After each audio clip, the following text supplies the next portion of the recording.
Hello, hello, hello. Kumusta? Mga adlaw ka tanan, makiksunan masampyak. So here we go again, Boy America Duterte loyalist magaingon nga. Kung adunay nahidog mo sa tumang kakapoy og kaluya, nang imong mga pulong may magadasig kanya sa pagtindo. So mga kasampyak, kung saan mo kayo sa mundo, sanay na sa mabuti kayong kalagayan at ang iyong buong pamilya, mabuhay po tayong lahat. God bless po. Your health is your wealth. Ito yung lagi kong sinasabi all the time. So time check, it is now 2:06 in the morning. Ano na po, Thursday, 26 of December 2024 dito sa Brooklyn, New York. So mag-year ending na po. Ano na po, itong ano bang pwede natin pag-usapan? At before anything else, kayo inanyayahan ko na magsampyak man lang itong Matikon channel. So ano, alam naman natin yung mga kaganapan, mga pangyayari dyan sa Pilipinas. Itong mga kalaban ng mga Duterte, double time, triple time, quadruple time. Itong mga pinagagawa nila, demolition job, para man lang babagsakin ng mga Duterte. So ganun. So ngayon, ano na, mag 2025, ano na, senatorial election. Busy na habang nagpapasko at ano, ano na, mag-New Year na in a few days. Pero sobrang init na ano, politics natin. So ano, sa ano, yung mga, kahit yung mga sorbi-sorbi, dati yung ano natin na legit talaga ng mga sorbi stations katulad ng ano, lang Pulse Asia at saka yung SWS. Ngayon, hindi na, parang hindi na tayo magtitiwala sa mga sorbi ngayon kasi nababayaran na sila Pag titingnan nyo lang yung ano, kahit yung Pulse Asia, False Asia na para sa akin kasi tingnan nyo, kahit na si Marcolita, alam naman natin na number 1 talaga yan. Yan yung sigurado tayo magna number 1 na senator ngayon 2025. Diba, nakikita naman natin na ginagamit nga ng mga maraming politiko dyan. Sinama sa mga billboard, mga ano, mga tarpaulins, ganun. Kasi alam nila na mananalo talaga si Marcolita, sure ball na yun. Magna number 1 yan. Para yung si Ruben Padilla noong una. Si Tulfo yung akala nila na magna number 1 pero ano, si Ruben Padilla pala. At so itong ano, Pulse Asia, nagiging ano na, False Asia. Makikita natin si Marcolita hindi talaga sinasama, di ba? So ano, alam naman natin ano, yung marami tayong mga ano, mga nangyayari ngayon, itong mga budget, mga ano, itong GAA. Alam naman natin na ano, dinidelay, di ba? Kasi para natakot na itong si Bongbong Marcos sa mga daming tumitira sa ngayon sa mga pinagagawa kasi nila. Dapat mag-stand up siya kasi siya yung presidente pero nagpadikta siya sa ano, pinsan niya. Tingnan niyo yung budget ngayon. Pati yung sa PhilHealth, zinero. Tapos yung edukasyon, wala, muntik nang ma-zero rin. Wala din, tinapyasan. Kung baga, wala na talaga. Kung baga itong mga, kung saan sila magagamit nila, makapinit sila sa ano, eleksyon, doon nila yung tinaasan ng budget. Katulad ng mga ayuda-ayuda dyan sa DSWD. Tapos dyan sa DPWH, kasi dyan madaling magnakaw sa DPWH. Yung public works and highways, lalo na yung mga sa maintenance, yung road concreting dyan. Yan yung tinatawag na maintenance department dyan sa DPWH. Kasi ang mga ganyan itong mga contractor, yung mga congressman, itong sa mga materials, sila din yung may-ari ng mga hardwares, gano'n. So sila na yung nagbabudget, sila pa yung contractor, sa kanila na lahat, sa kanila pa yung engineer, kapamilya, gano'n. Kumbaga sa kanila na lahat. Construction materials, anything, everything. So, kung kaya wala. Tapos babakbakin lang nila yung kalsada kasi yun yung mas madaling ano di ba makikita nyo yan sa ano sa lugar nyo. Instead nga kahit ano lang pagpatuloy yung kalsada. Hindi, binabakbak talaga bawat eleksyon yung lugar kung saan kunting ano lang kunting may problema lang binabakbak lahat. Kasi doon bubuhusan lang yan. Yan madaling nakawin yung pera.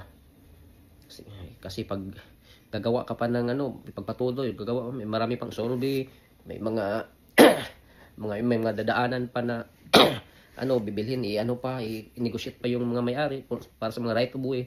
So, alam naman natin na bayaran din yung gobyerno, gano'n. Yung tinatawag na eminent domain, gano'n. So, pero marami na yan chichiburitsi, pero pag doon na lang bakbakin yung kalsada, kahit mahiyos ba, madali lang sa kanila. Tapos sa mga ayuda-ayuda, DSWD, gano'n. Hindi naman trabaho sana ng mga congressman yan. Pero dyan sila, ano humugot talaga kasi parang ipagmukha pa sa atin na may utang na loob tayo sa kanila. Wala. Sa mga DPW, sa mga PhilHealth din, sa may sakit, wala. Kasi ano na mangyayari in the coming years kasi siniro na nila pag i-approve talaga ni Bongbong Marcos tong budget for 2025. Wala na talaga tong PhilHealth natin. Kasi nabalitaan natin, pati yung kay Bongo na na malasakit center, hindi na daw binadgetan. Nung kapanahonan dati, kahit umabot pa nga ng milyones yung ibang mga pasyente, wala silang binayaran na kahit sentavo dyan. Baga malaki talagang tulong yung kay Bongo at saka yung sa PhilHealth. Kung kaya yan ang ginawa ni Tatay Digong, ginawang batas yan, paano na yan? So ito yung mahirap talaga. Tapos sa drugs and corruption, drugs and criminalities, bumalik na naman. Di ba nakikita natin yung sa simbang gabi, di ba? Yung mga kabataan lumalabas na naman. Naghagis mga ng molotov kung saan yun. Mga kabataan naghagis ng mga molotov. Nakikita natin yun. Simbang gabi. Para noong kapanahonan. Kung baga, parang ni Tatay Digong, may curfew yung mga yan, lalo na pag Davao, gano'n. Kaya't wala. Criminality, wala na talaga. Bumalik na lahat, droga, gano'n. Kung kaya wala. Kung kaya namimiss ko talaga si Tatay Digong.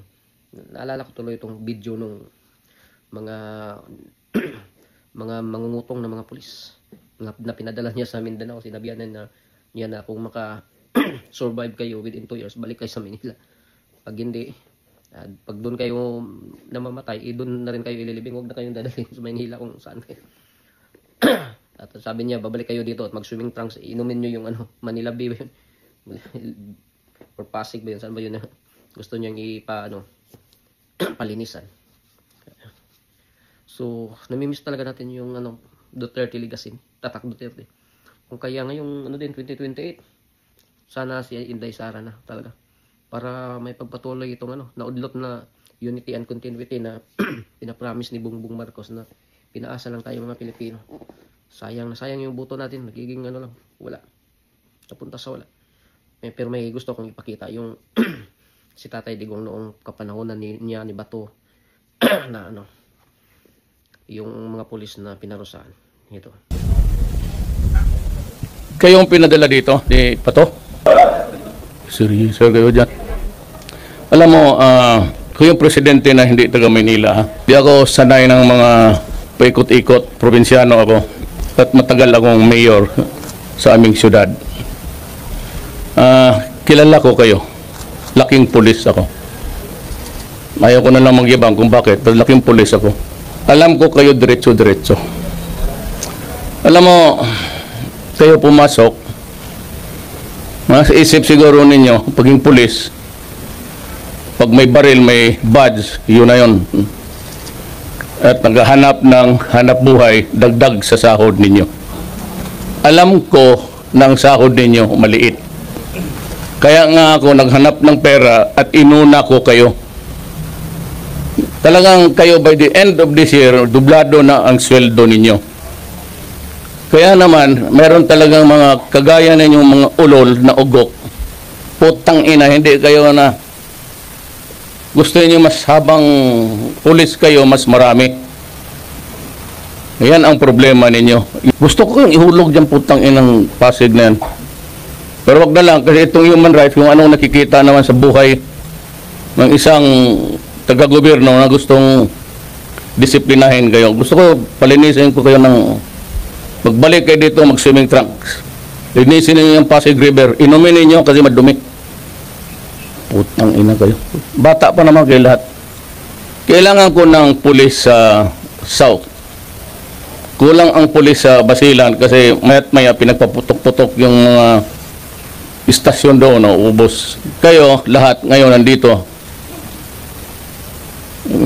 Kasali kayo sa task force sa South. Padala ko kayo sa Basilan. Tumira kayo doon ng mga 2 taon. Kung lumusot kayo buhay, balik kayo dito. Kung doon kayo mamatay, sabihin ko sa pulis, huwag na magasto na para dalhin pa kayo dito, doon na kayo ilibing. Wala naman kayong mga... Doon ipakita yung kalukuhan ninyo. Hindi ako mag-retraining. Anong i-retraining ko sa inyo? Putang ina, tapos na training ninyo araw-araw. Ano retraining ko? Yung utak ninyo. Hindi ko madala yung gano'n. Gayat kayo sa akin, hintayin ninyo kung matapos sa pagka-presidente ko. Magbarilan tayo. Kala siguro ninyo na let's check kayo, papatulang ko talaga kayo. Prepare to move out. I'll give you 2 weeks from now, 15 days. Start to move out. If you do not want to go there, go to your superior officer and tell them that you are going to resign.